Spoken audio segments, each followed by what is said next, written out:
Absolutely, tweeting is writing.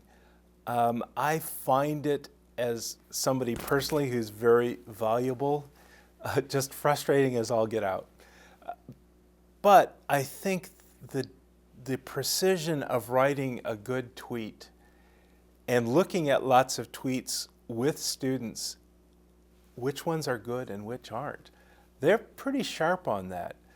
And to get them to say, well, there are natural wits amongst us who they were able to pop that out, but sometimes those really deft tweets have actually been polished before they've been sent.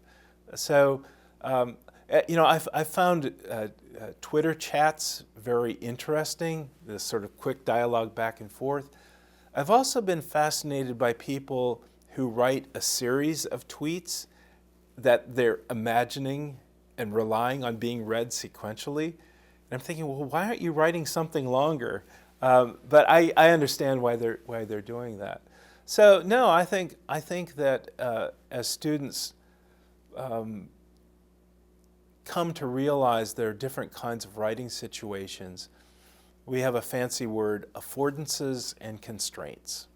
So a certain medium has affordances, things it does really well, and constraints, things it doesn't. And Twitter is no different than any genre. That some things, for example, when I was watching the events in Ferguson, Missouri happen, I was looking online at like the CNN postings and so on. But then I was looking at the Twitter feed where you had journalists on the ground, where you had others on the ground there.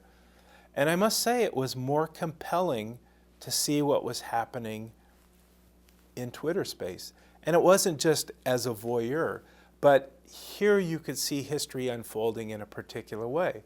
So one of the affordances of Twitter is that it allows you to capture moments and successions of moments. Now, there's terrific work to be done if somebody looks at that Twitter feed and tries to construct a sense of it, writes a narrative out of that. That's the affordance of more essayistic writing that's not capable in Twitter.